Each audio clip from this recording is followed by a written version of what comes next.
Go bring the plates, Margaret. And make sure they're warm this time.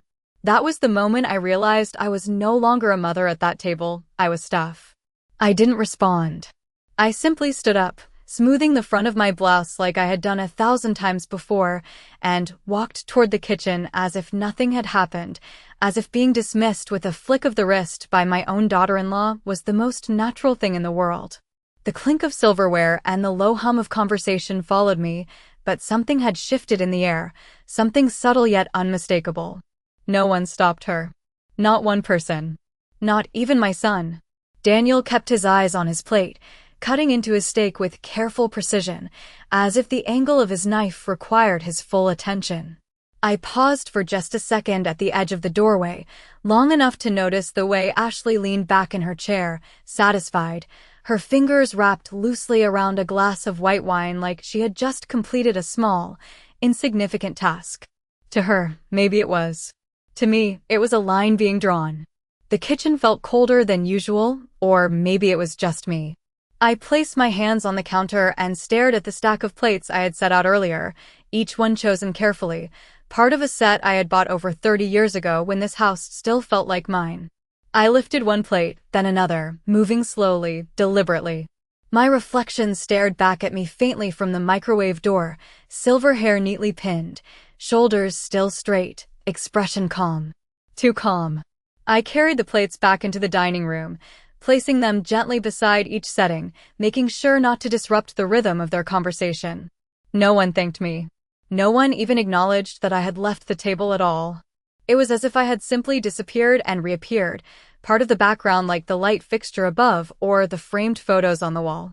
I sat down last, as I always seem to now, and folded my hands in my lap for a moment before reaching for my fork. Ashley didn't look at me when she spoke again. Next time, just have everything ready before we sit, she said lightly, as if offering helpful advice rather. Then correction. I nodded once. Small. Controlled. Across from me, Daniel shifted slightly in his chair, but still, he said nothing. Not a word. The silence from him spoke louder than anything else in that room. I took a bite of food, chewing slowly, tasting almost nothing, and listened. Listened to the laughter that didn't include me. Listened to the easy conversation that moved around me like I wasn't part of it. And for the first time, I didn't feel confused. I didn't wonder if I was imagining things or being too sensitive. No, this wasn't new. This was a pattern. And patterns, once you see them clearly, are impossible to ignore. I lowered my gaze to my plate, letting the quiet settle around me like a second skin, and thought, not with anger, not with sadness, but with something far steadier, they truly believed I didn't notice. And that was their first mistake. I finished my meal in silence, the kind that settles deep in your chest and refuses to move. The sound of forks against plates continued around me, steady and ordinary, but I noticed things I had never truly allowed myself to see before. The way Ashley did not ask if anyone else needed anything, only if Daniel did. The way she leaned toward him when she spoke, her voice softer, warmer, reserved only for him. And the way Daniel responded, not just with words, but with attention, with a kind of quiet agreement that seemed to exclude me entirely. I placed my napkin neatly beside my plate when I was done, even though no one else had finished yet. It was a habit from another time, when dinners in this house followed a rhythm I had set, when every small detail mattered because it reflected care, respect, family. Now, it felt like I was the only one still following those rules. Ashley laughed at something on her phone, tilting the screen toward Daniel. He smiled, really smiled, in a way I had not seen directed at me in a long time. I watched them for a moment, not with jealousy, but with clarity. This was their world now, and I was only passing through it. Or perhaps, more accurately, I was being phased out of it. Did you check with the realtor? Ashley asked casually, her voice cutting through the room just enough for me to hear, even though she did not look in my direction. Daniel nodded. I will tomorrow. I just want to make sure everything is lined up first. Realtor. The word settled in my mind like a stone dropped into still water. Small ripple at first. Then wider. Then impossible to ignore. I reached for my glass of water and took a slow sip, keeping my expression neutral, my movements unhurried. No one explained. No one included me. And yet, they spoke freely, as if I were not there, as if my presence had already been reduced to something decorative, something without weight. I set the glass down carefully and folded my hands again, listening more closely now. Ashley lowered her voice slightly, but not enough. "We cannot keep waiting forever," she said. "It is a big house. Too much for one person." Daniel did not respond immediately. He shifted in his chair again, that same subtle discomfort from earlier, but it passed quickly. "I know," he said finally. "I just want to do it the right way." The right way. I almost smiled at that. I had spent decades believing that phrase meant something solid, something rooted in respect and honesty. Now it sounded like a convenience, something people said when they had already made a decision, but wanted to soften how it sounded. I glanced around the room, at the walls I had painted myself, at the dining table I had chosen piece by piece, at the small details that once made this house feel alive. Everything looked the same. Nothing had changed. And yet, everything had. I stood up quietly and gathered my plate, even though it was not my turn, even though no one had asked. Ashley did not stop me. Daniel did not look up. I carried the plate back into the kitchen and placed it gently in the sink, then rested my hands on the counter for just a moment longer than necessary. Not out of weakness. Not out of habit. But because I was thinking. Thinking about patterns. Thinking about timing. Thinking about how long this had been happening without me fully seeing it. When I returned to the dining room, the conversation had already moved on, lighter now, easier. As if nothing important had been said at all. I sat back down in my chair, straightened my posture, and allowed the silence to settle around me once more. Only this time, it did not feel empty. It felt deliberate. And for the first time that evening, I was not the only one at that table who understood exactly what was happening. They just did not know that I understood it too.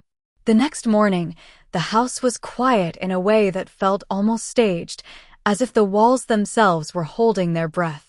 I woke before sunrise, out of habit more than necessity, and made my way to the kitchen with slow, steady steps. The floorboards creaked softly beneath me, a familiar sound that used to mean comfort, routine, home. Now, it felt like an echo of something that no longer existed. I filled the kettle with water and set it on the stove, watching the small blue flame flicker to life. For a moment, I simply stood there, hands resting lightly against the counter, listening. No voices. No footsteps. Just silence. The kind that gives you space to think, whether you want to or not. I poured my coffee into the same ceramic mug I had used for years, the one Daniel gave me on my 60th birthday. It had a small chip near the handle now, something I had noticed, but never replaced. I traced that imperfection with my thumb, then set the mug down and walked into the living room. The early light filtered through the curtains, casting soft shadows across the furniture. Everything looked exactly as it always had. The same sofa. The same photographs lined across the mantel.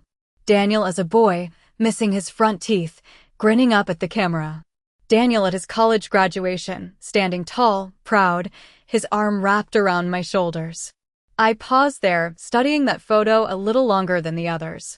Back then, he used to look at me like I was part of his foundation. Now, he barely looked at me at all.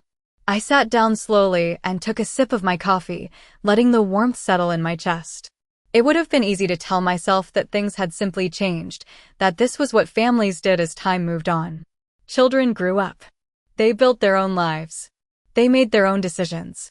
But this was not distance. This was something else. Something deliberate. My eyes moved across the room, taking in the details I had once overlooked. The new decor Ashley had introduced over the past year. The subtle rearranging of furniture. The way my things had been moved, not removed entirely, just shifted enough to make space for something else. For her.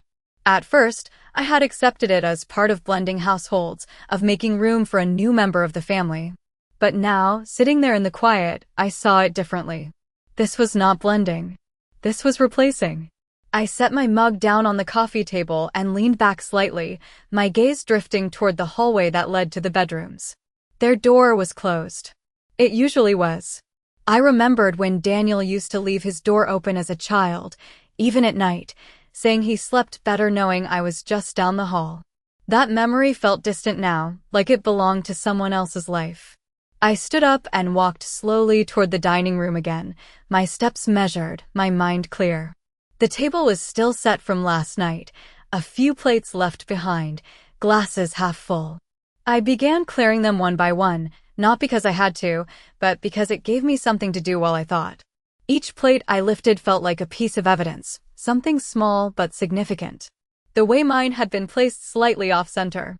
The way Ashley's setting had been positioned at the head of the table, a place that used to belong to me. I paused, holding one of the glasses in my hand, and looked at it carefully. There it was again. A pattern. Not loud, not obvious, but consistent. And once you saw it, you could not unsee it. I placed the glass in the sink and turned on the faucet, watching the water run over it, clear and steady. That was when the realization settled fully into place, not as a shock, but as a quiet certainty. This had not started last night. It had not even started this year. It had been building, piece by piece, moment by moment, until it became something they no longer felt the need to hide. I dried my hands on a towel and looked at my reflection in the window above the sink. For a long moment, I said nothing. I simply observed. Then, almost imperceptibly, I nodded once. Not in defeat. Not in acceptance. But in recognition. Because now that I understood the pattern, I also understood something else. Patterns can be predicted. And anything that can be predicted can be prepared for. By late afternoon, the house had begun to fill with sound again, but it was not the kind that brought comfort. It was movement without connection, voices without warmth. I heard Ashley first, her heels tapping lightly across the hallway floor, followed by the soft click of her phone as she set it down on the kitchen counter. I did not turn immediately. I remained at the sink, drying the last of the dishes I had already cleaned hours ago, giving her time to notice me on her own. "You are up early," she said, her tone neutral, almost polite, but not quite. I nodded slightly, folding the dish towel with careful precision before placing it beside the sink. "I have always been," I replied, my voice steady, even. There was a pause, brief but noticeable.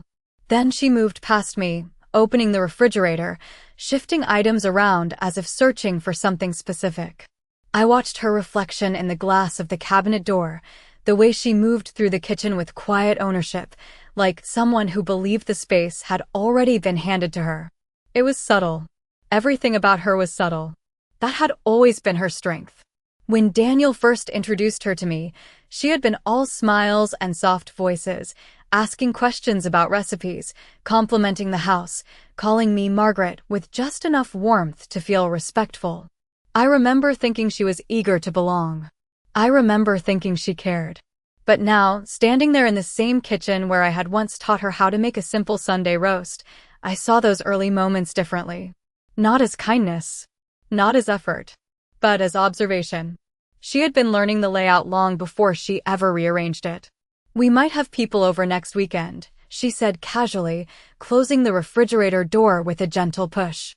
"Just a few friends. Nothing too big." I turned then, meeting her eyes for the first time that day. "Of course," I said. "Let me know what you need."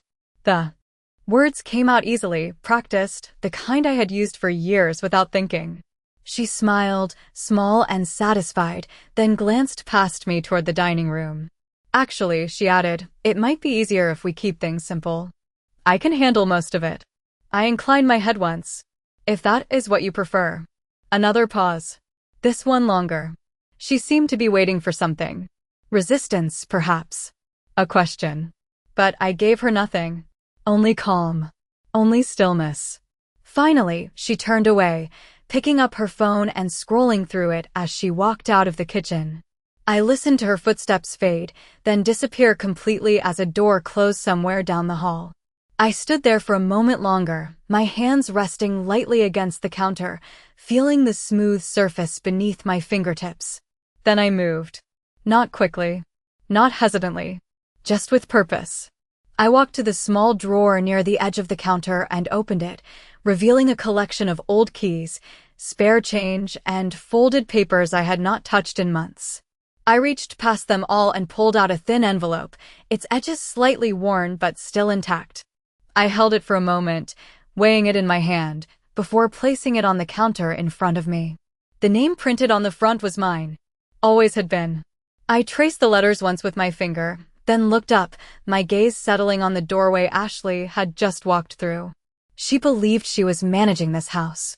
She believed she was guiding every decision, shaping every outcome. And perhaps, in small ways, she was. But not the ones that mattered. I opened the envelope slowly, not out of uncertainty, but out of habit, unfolding the paper inside with careful, deliberate movements. The ink was still clear. The words unchanged. I read them once more, not because I needed to, but because it reminded me of something important. This house had a history, a foundation. And unlike the patterns I had only just begun to recognize, this part had been set long before she ever stepped through the front door. I folded the document again and slid it back into the envelope, placing it exactly where I had found it. Then I closed the drawer. The sound was soft. Final. And as I turned away from the counter, I felt something settle inside me, not heavy, not uncertain, but steady. Because now I was no longer just observing the pattern. I was ready for it. The following evening, I set the table again, just as I always had, placing each plate with measured care, aligning the silverware so precisely that anyone watching might think I was simply maintaining an old habit. But I was not. I was observing. I noticed which chair Ashley chose before anyone else sat down. Not beside Daniel, but at the head of the table, the same position she had quietly claimed the night before. I noticed how naturally she moved into it, how unquestioned it had become. Daniel followed her lead without thinking, pulling out his chair to her right, leaving the seat across from her empty until I took it. Not because it was offered. Because it was left. "We should probably talk about next month," Ashley said, her voice smooth, controlled, as she reached for her glass. I did not respond. I did not need to. I let the silence stretch just long enough for her to continue. "The realtor is available on Tuesday," she added, glancing briefly at Daniel, not at me. "We can start looking at options." Options. I folded my hands lightly in my lap, my posture straight, my expression neutral. "Options for what?" I asked, my voice calm, almost gentle. It was the first time I had asked a direct question in days. Ashley did not hesitate. "For the house," she said. "It is too much space for one person. It just makes sense to downsize." Daniel cleared his throat softly, shifting in his seat. "Mom, we have been thinking it might be easier for you," he added, his tone careful, as if choosing each word in advance. "Easier." I looked at him then, really looked at him, searching for something familiar. Something that belonged to the boy in those photographs. But all I saw was distance, layered with something else. Something quieter. Agreement. "I see," I said simply. I reached for my fork and cut a small piece of food, placing it in my mouth with deliberate calm. I did not rush. I did not react. Ashley leaned back slightly, watching me now, her expression measured, as if trying to read something beneath the surface. "There are some really nice communities nearby," she continued. "Places designed for comfort. For people at your stage of life." I nodded once. "I am aware," I replied. The room fell into a brief silence again, heavier this time, but not uncomfortable. Not for me.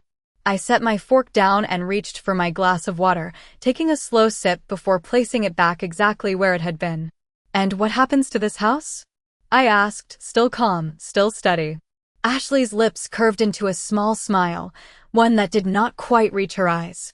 "Well," she said lightly, "Daniel and I would take over, of course. It is only practical. We would make better use of the space." "Of course." The phrase settled between us like something already decided. I glanced around the table at the same walls, the same familiar objects, the same quiet history that had shaped every part of my life. Then I looked back at them. "Of course," I repeated, my voice unchanged. Daniel relaxed slightly, as if my agreement had eased something in him. Ashley reached for her wine again, her shoulders lowering just a fraction, satisfied. They thought the conversation was over. They thought the outcome was clear. I picked up my napkin and placed it beside my plate, the movement small, precise. Then I rested my hands on the table, fingers lightly touching the wood that had been in this house longer than either of them. "Tuesday works," I said quietly. Ashley blinked once, surprised by the lack of resistance. Daniel nodded quickly. "Good," he said. "That is good." I held his gaze for a moment longer than necessary, then allowed mine to drift away. The rest of the meal continued as if nothing significant had been said, but everything had already been decided. Not by them. They just did not know it yet. Tuesday arrived with a quiet kind of certainty, the kind that does not announce itself, but settles into place all the same. I dressed the same way I always did, nothing new, nothing that would invite attention. A simple blouse, pressed slacks, and the same watch I had worn for years. When I stepped into the kitchen, Ashley was already there, leaning against the counter with her phone in hand, her expression focused but relaxed. She looked up briefly when she saw me, then smiled, polite and practiced. "We are meeting the realtor at 10, she said. "I hope that works for you." I poured myself a cup of coffee before answering, taking a moment to stir it slowly, watching the surface settle. "It does," I replied. Daniel entered a few minutes later, adjusting his jacket, his movements slightly more hurried than usual. He glanced between us, offering a quick smile that did not quite reach his eyes. "Ready?" he asked, though the question felt more like a formality than an invitation. Ashley nodded immediately. I took one last sip of my coffee and set the cup down with care. "I am," I said. The drive to the office was quiet. Ashley sat in the front passenger seat, occasionally checking her phone, while Daniel focused on the road. I sat in the back, my hands folded neatly in my lap, observing the reflection of both of them in the rearview mirror. They spoke in low voices once or twice, brief exchanges that did not include me, as if I were simply accompanying them rather than part of the conversation itself. When we arrived, the building stood exactly as I remembered it from years ago, clean, professional, unchanged. I stepped out of the car and adjusted my sleeve, smoothing the fabric with a small, deliberate motion before walking toward the entrance. Inside, the air was cool and still. A receptionist greeted us with a polite smile and directed us to a waiting area. Ashley took a seat immediately, crossing her legs and glancing around with quiet confidence. Daniel remained standing for a moment, then sat beside her. I chose a chair slightly apart, not distant, but not aligned. A few minutes passed before a man stepped into the room, extending his hand with an easy, practiced gesture. "Good morning," he said. "I am Richard Hale." Ashley stood first, shaking his hand with a bright smile. Daniel followed, offering a firm grip. When it was my turn, I rose slowly, meeting his eyes directly as I took his hand. "Margaret Collins," I said. There was a brief pause, almost imperceptible, before he nodded. "Of course," he replied. He gestured toward a conference room, and we followed him inside. The table was simple, clean, with a few documents already laid out in neat stacks. Ashley moved to sit closest to them, her posture forward, engaged. Daniel took the seat beside her. I sat across from them, placing my hands lightly on the table, my gaze steady. Richard began speaking, outlining options, discussing listings, explaining timelines. His voice was smooth, confident, familiar. Ashley nodded along, occasionally interjecting with questions that suggested she had already thought through every step. Daniel added a comment here and there, reinforcing her points. I listened. I watched. And I waited. Finally, Richard turned toward me, his expression courteous. "And what are your thoughts, Mrs. Collins?" he asked. The room shifted slightly at that moment, the attention settling in my direction for the first time since we had arrived. Ashley leaned back just a fraction, her smile controlled. Daniel glanced at me, expectant. I folded my hands together, then reached into my bag with calm precision, pulling out the same thin envelope I had held the day before. I placed it gently on the table, aligning it with the edge as if it were simply another document among many. Then I looked up, meeting Richard's eyes, then Ashley's, then Daniel's. "Before we go any further," I said quietly, "there is something you should all read." The silence that followed was not uncertain. It was deliberate. And this time, it belonged to me. For a moment, no one moved. The envelope sat between us, thin and unremarkable at first glance, yet suddenly heavier than anything else in that room. Ashley's eyes flicked down to it, then back up to me, her expression still composed, but no longer relaxed. Daniel shifted slightly in his seat, his fingers tapping once against the edge of the table before going still. Richard hesitated, then reached forward, his movements slower now, more deliberate. He opened the envelope carefully, sliding the document out and unfolding it with practiced precision. The faint sound of paper against paper seemed louder than it should have been. I watched his eyes move across the page, line by line, his expression changing. Almost imperceptibly. Not shock. Not confusion. Recognition. That was the moment Ashley leaned forward again, her voice light but edged with impatience. "Is there a problem?" she asked. Richard did not answer immediately. He finished reading, then glanced up at me, holding my gaze for a brief second before turning the document slightly so it faced the others. "This changes things," he said calmly. Daniel leaned in first, his brow tightening as he scanned the page. Ashley followed, her posture shifting closer, her attention sharp now. The room felt smaller, quieter, as if the walls had drawn in just enough to contain what was happening. I remained still, my hands resting lightly in front of me, my expression unchanged. Daniel read more slowly than Richard had, his eyes moving back once, then again, as if confirming what he was seeing. "Mom," he began, but the word did not carry the same certainty it once had. Ashley's reaction was different. Faster. She reached for the document, her fingers tightening slightly as she pulled it closer. Her eyes moved quickly, scanning, searching, recalculating. The confidence she had carried into the room did not disappear, but it shifted, becoming something more controlled, more careful.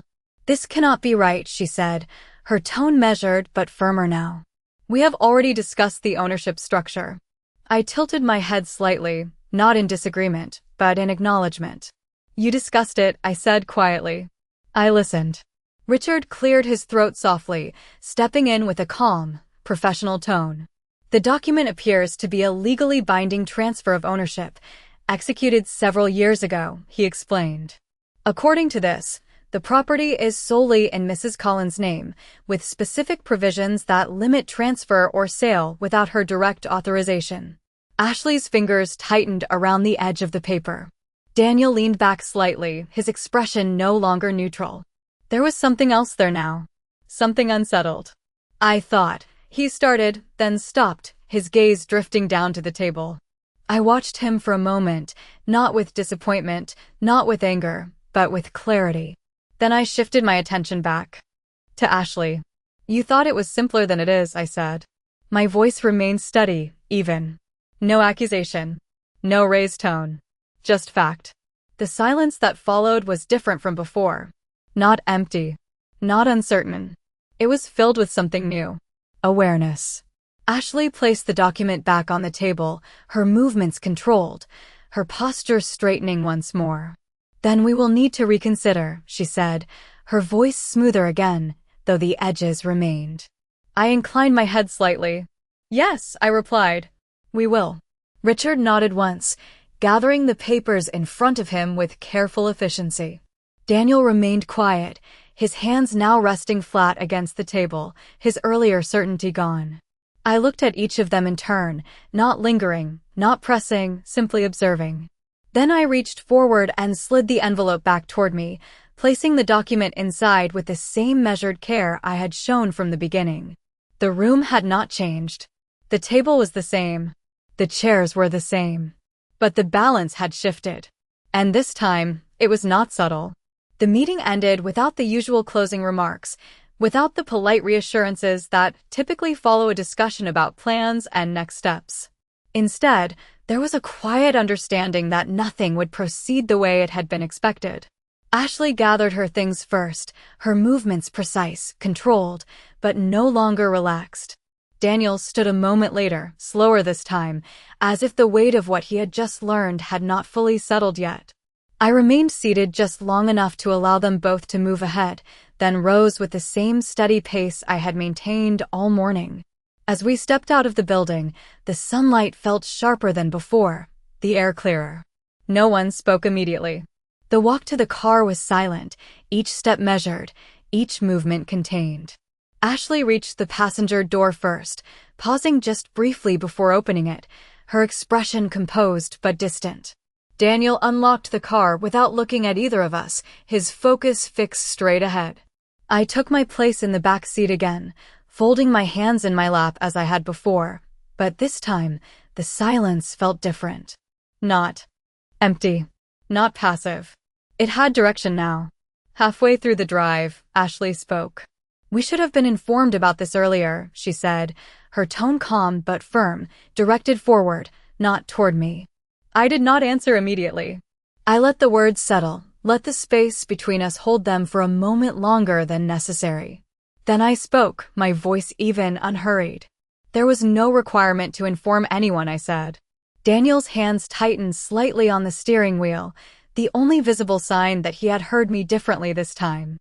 Ashley turned her head just enough to glance toward the back seat, her eyes meeting mine briefly in the reflection of the rearview mirror. "It affects all of us," she replied. I held her gaze in that reflection, steady and unyielding. "No," I said quietly. "It clarifies things." The car fell silent again. When we arrived back at the house, Ashley stepped out first, closing the door with controlled precision. Daniel remained seated for a second longer before turning off the engine. I waited until both of them had moved ahead before opening my door and stepping out, taking in the familiar sight of the front yard, the porch, the windows that had seen decades of life pass through them.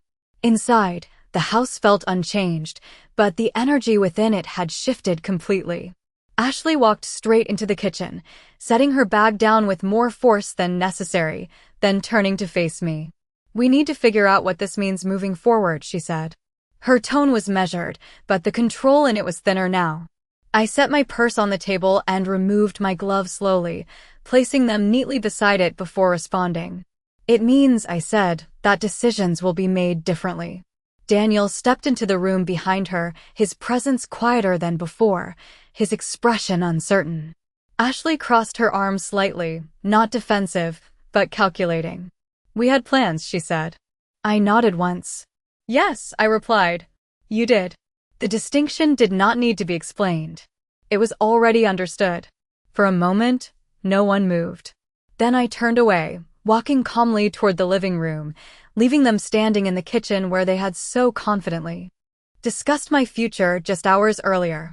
I paused near the doorway, my hand resting lightly against the frame, and allowed myself a single breath before continuing forward. The house was quiet again, but this time, it did not feel like something was being taken from me. It felt like something had been returned. Not loudly, not dramatically, but undeniably. And as I settled into my chair, looking out across the room I had built piece by piece, I understood one thing with complete clarity. They had mistaken my silence for absence. Now they would have to learn the difference. The rest of the afternoon passed without confrontation, without raised voices, without anything that could be pointed to as conflict, and yet everything had changed in a way that could not be undone. I remained in the living room, seated in the same chair I had chosen earlier, my posture relaxed but intentional, my hands resting lightly on the arms as I watched the light shift across the floor.